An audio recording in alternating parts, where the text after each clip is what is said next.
এই কষ্টকর, তিনি নিঃসন্দেহে খুশি দিয়ে কথা বলেন। আপনারা কল্পনা করুন, তায়েফের ময়দানে নবীজি আহত হলেন, আঙুর বাগানের গিয়ে যখন বসলেন, দেখলেন রক্তের ধারা প্রবাহিত হয়ে বালির সাথে মিশ্রিত হয়ে নবী সাল্লাল্লাহু আলাইহি ওয়াসাল্লামের পায়ের জুতা আটকে গেছে। তিনি খুব ব্যথিত হলেন, কষ্ট পেলেন, চেহারা থেকে রক্ত হাতে লাগিয়ে দেখলেন আর আফসোস করলেন। তায়েফের কাফিরেরা চিহ্ন নেই আলো। সেই জায়গাতে তিনি তায়েফবাসীদের জন্য বদদোয়া করেননি। অথচ জিবরিল আমিন বললেন, রমাদান পেয়েও যে তার জীবনকে পরিশুদ্ধ করলো না, তার জন্য আফসোস, হতভাগা যে আবেগ। আমাদের চেতনার জন্য বাকি কোন নোটিশ এই কথাটা জাগরুক। সংক্ষিপ্ত সময়, মূল্যবান সময়, এই সময়টায় যে কথাগুলো বলবো, এগুলো যেন আমি সহ আমাদের হৃদয়ে জাগরুক থাকে। হতভাগা থেকে সৌভাগ্যবান হওয়ার পথ কি? রমাদানের মর্যাদা কেন আপনারা জানেন? কোরআন অবতীর্ণ হওয়ার কারণে। এখানে সূরা তহা পড়বেন, শুরুতেই আল্লাহ তাআলা কি বলছেন? তহা মা আনজালনা আলাইকাল কুরআনা লিতাশকা, যে আমি এই কোরআনকে তোমাদের মতো ভাবে দুর্ভাগা হওয়ার জন্য নাজিল করি না, অর্থাৎ সবাই হওয়ার করার জন্য। আপনি চলে যান হাদিসে নববীর দিকে, হাদিসে কুদসি, বিখ্যাত হাদিস। কোরআন নিয়ে যেখানে আলোচনা হয়, সেই আলোচনার মজলিসের মর্যাদা বর্ণনা করা হয়েছে। বড় হাদিস। শেষে গিয়ে এক ব্যক্তি বললেন, ইয়া রাসূলুল্লাহ, আপনি যে বললেন কোরআনের মজলিস, কোরআন নিয়ে কথা হয়, আপনার হাম সানা যে মজলিসে করা হয়, সেখানে ফেরেশতারা ঘিরে থাকে, রহমত অবারিত ভাবে বর্ষিত হতে থাকে। কিন্তু সেখানে যদি এই মাহফিলে অংশগ্রহণ করতে আসে নাই, এই মজলিসের পার্ট না, এমন কোন ব্যক্তি অন্য কোনো প্রয়োজনে বসে থাকে, সে ব্যক্তিও কি এই মর্যাদার অধিকারী হবে? নবী সাল্লাল্লাহু আলাইহি ওয়াসাল্লাম বললেন, লা ইয়াশফা লিতানিসি। একই শব্দ, সূরা তাহার শব্দ আর সে কুদসির এক শব্দ, লা ইয়াশফা লিজালিসিহি। এই কোরআন শ্রবণকারী ব্যক্তিদের সাথে যারা উপবিষ্ট হয়, তারা কখনো হতভাগ্য হয়। অর্থাৎ এই মজলিসে অংশগ্রহণ করতে আসে নাই, অন্য কোনো কাজে আসছে। আমরা তামাশা করে মাঝে মাঝে বলি যে মাইক ম্যান, সেই ব্যক্তিও হতভাগ্য হবে না। নবী সাল্লাল্লাহু আলাইহি ওয়াসাল্লাম বললেন, মান ক্বালা বিহি সাদাকা। এই কোরআন দিয়ে যে কথা বললো, সে অবশ্যই সত্য কথা বলল। ওমান হাকামা বিহি আদালা। কোরআন নিয়ে যে বিচার ফয়সালা করলো, সে নিশ্চিতভাবেই আদল করলো। ওমান দা ইলাইহি হাদা আও হুদিয়া ইলা সিরাতিল মুস্তাকিম। আর যে কোরআনের দিকে দাওয়াত দিল, সে অবশ্যই হেদায়েতের পথে, সিরাতুল মুস্তাকিমের দিকেই দাওয়াত দিল। তাহলে এই কোরআনের সাথে আমাদের রমাদান মাসে আচরণ কি হবে? আলহামদুলিল্লাহ, আমাদের যাদের সামর্থ্য আছে, আমরা সিয়াম, দিনের বেলা সিয়াম আর রাতের বেলা কিয়াম। এখন এই যে সারাদিন কর্মব্যস্ত জীবন শেষে, কবি নজরুলের সেই কথা যে দুনিয়াদারির শেষে আমার নামাজ রোজা দৌলত। তো দুনিয়াদারি শেষ করে আমরা যখন শ্রান্ত হয়ে যাই, তখন ক্লান্ত ক্লান্ত শরীরটাকে খুব কষ্টে দাঁড় করিয়ে রাখি। এজন্য নবীজি বলেছেন, রমাদানে তোমার অধীনস্থদের, শ্রমিকদের কর্মভার কমিয়ে দাও।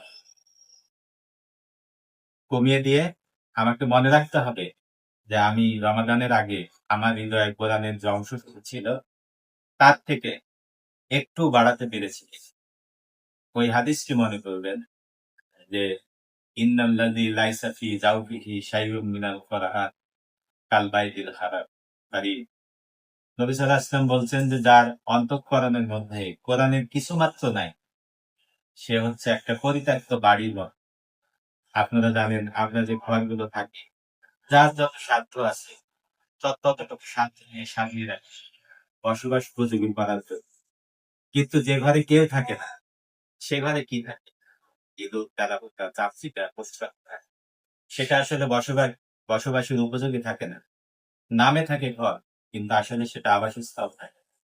নবীজি কি চমৎকার উদাহরণ দিলেন যে তোমার হৃদয়ের মধ্যে যদি কোরআনের কিছুমাত্র না থাকে, তাহলে তুমি মনে রেখো তোমার অন্তরটা হচ্ছে একটা পরিত্যক্ত বাড়ি। তাহলে আপনি যতটুকু অন্তরের মধ্যে কোরআনকে প্রবেশ করাবেন, ততটুকু আপনি দীপ্তিমান হতে পারবেন, ততটুকু আপনি আলোকিত হতে পারবেন, ততটুকু আপনি আহ আল্লাহর গোলাম হিসাবে নিজেকে সার্থক করতে পারবেন। রমাদানের শুরুতে এটি আর তারগিব আর তারহিবের প্রায় 2.5 থেকে 3 পৃষ্ঠার একটি বড় হাদিস আছে। রমাদান যখন শুরু হয়, তখন জান্নাতের মধ্যে একটা স্পেশাল বাতাস, flow of wind, gentle wind বয়ে যেতে থাকে। সেই বাতাসের নাম হচ্ছে বসিরাত। এত স্পেশাল, জান্নাতের যে গেট দিয়ে ঢুকবে সেই গেটের নাম ভিন্ন, রাইয়ান। যে বাতাসটা বয়ে যায় সেই বাতাসও স্পেশাল রমাদানের জন্য, বাতাসের নাম হচ্ছে মুসিরা। এই বাতাসটা যখন বয়ে যায়, তখন জান্নাতের বেলকনিতে জান্নাতের হুর বা জান্নাতে যারা আল্লাহর বান্দাদের খেদমতের জন্য অপেক্ষমান আছে, তারা আড়মোড়া ভেঙে ঘুম ঘুম ঘুম চোখে জান্নাতের বেলকনিতে এসে দাঁড়িয়ে দেয়। দাঁড়িয়ে গিয়ে দ্বাররক্ষী, জান্নাতের দ্বাররক্ষীকে বলে যে, ভাই মালিক, কি এমন ঘটলো? এরকম জান্নাতের মধ্যে ঋণ দিনে বাতাস বয়ে যাচ্ছে কেন? তখন সেই প্রহরী জান্নাতের সেই অধিবাসীদেরকে জানায় যে রমাদান এসেছে, আল্লাহর বান্দাদের জন্য রহমতের ধারা প্রবাহিত হচ্ছে। এভাবে চলতে থাকে সারাটি মাস। এই যে আমরা আর 2 দিন পরে 17 রমাদান। 17 রমাদান হচ্ছে মুসলমানদের জন্য বদরের পরেই আমাদের কিন্তু কদর। কবির ভাষায় বদর বিজয় শেষে গেল যে। আমরা শুধু কদরের বয়ান শুনি, কিন্তু আমাদের পার্থিব জীবন সারা পৃথিবীতে ইসলামের প্রভাব, আল্লাহর কালিমাকে বুলন্দ করার জন্য বদরের আগে কিন্তু বদর ঘটেছিল।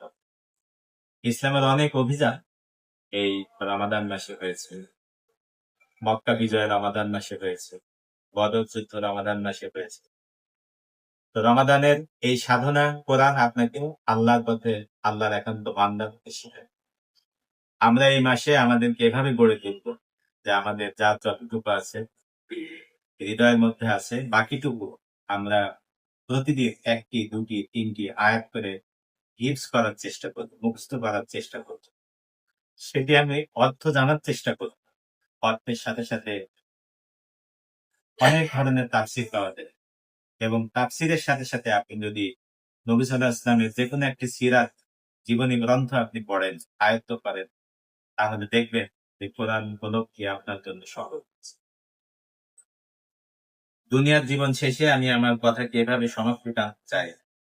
দুনিয়ার উন্নতি, অগ্রগতি, এই সকল কথা তো আমি আপনাদের বললাম।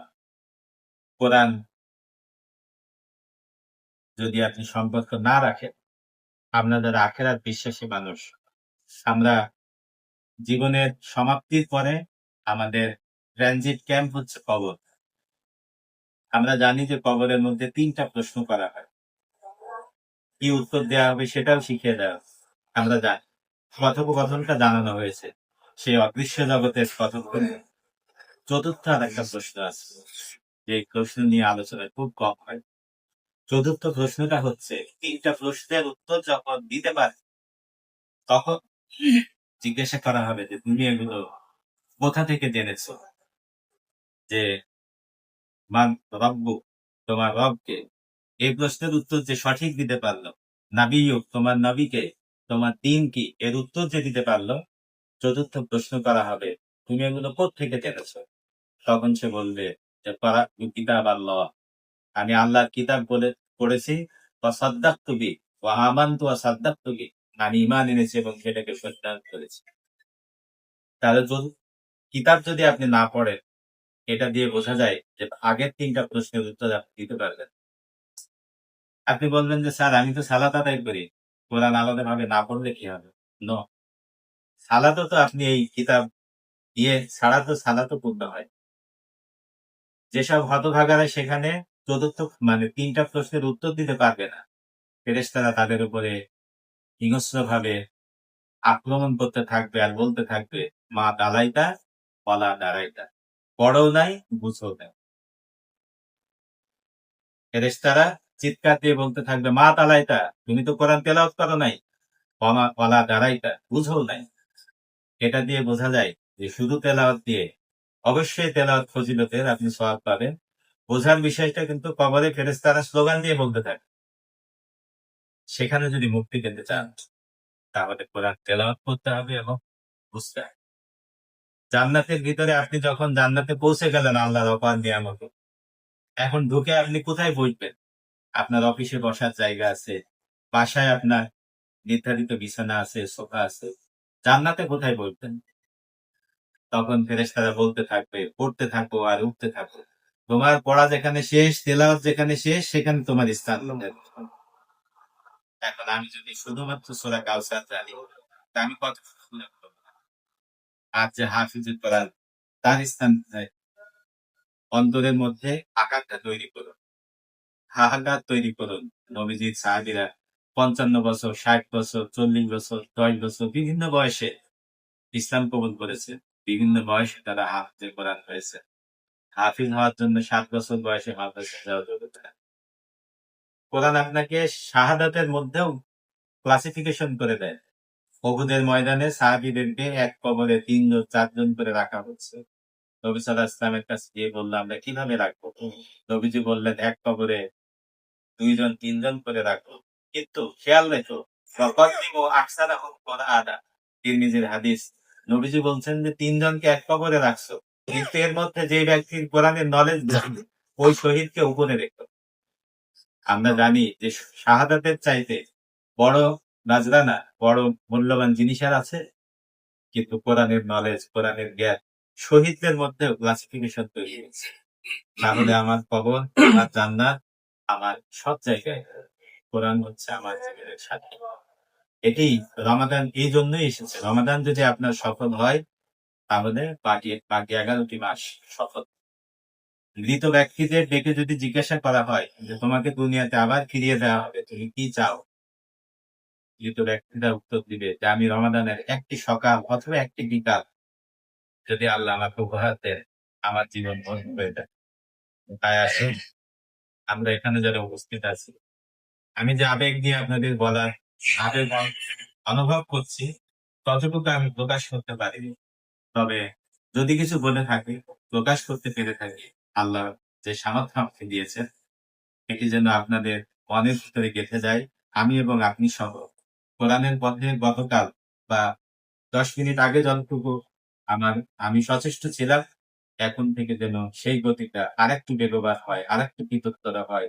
বাকি 15 দিন যেন আমরা গনিমত হিসাবে এবং পদক খোঁজার জন্য যার ইতিকাফ করার সুযোগ আছে, আমরা কর্মজীবনে সুযোগ পাই না। শুক্র শনি একদিনও থাকা যায়। নবী সাল্লাল্লাহু আলাইহি ওয়াসাল্লাম তার জীবনে একজন স্কলার, ইসলামিক স্কলারের লেখা আজকেই পড়তেছিলাম। তিনি বলছেন যে নবী সাল্লাল্লাহু আলাইহি ওয়াসাল্লাম তার জীবনে যে ইবাদতটা কখনো ছাড়েননি, আমরা মুসলিমরা অধিকাংশরা সেই ইবাদতটা ছেড়ে দিই। সেটা হচ্ছে ইতিকাফ। তো যতটুকু এই মাসে সাদাকা করা, সাদাকার ব্যাপারে সবচাইতে আমার ভালো লাগা হাদিস হচ্ছে ছোট্ট একটি হাদিস। নবী সাল্লাল্লাহু আলাইহি ওয়াসাল্লাম বলছেন, আস-সাদাকাতু ইয়াজিদু বিকাফির রহমান। কাফ মানে হাতের তালু। নবীজি বলছেন, তোমরা যে সাদাকা করো সেটা রহমান আল্লাহ তাআলার হাতের তালুতে বৃদ্ধি পেতে থাকে। কন্টিনিউয়াস টেন্স ব্যবহার হয়েছে। আর বুখারী মুসলিমের হাদিস, রমাদান আসলে নবী সাল্লাল্লাহু আলাইহি ওয়াসাল্লাম বায়ু প্রবাহের মতো, বাতাসের গতিবেগের মতো দান সদকা করতে থাকতেন।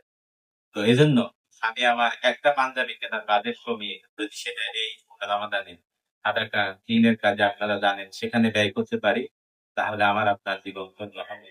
হাজা মা ইলমি ওয়াল হাজা মা ইনদি ওয়াল ইলমু ইনদাল্লাহ আলাইহি তাওয়াক্কালতু ওয়া ইলাইহি উনীব। আসসালামু আলাইকুম ওয়া রাহমাতুল্লাহ।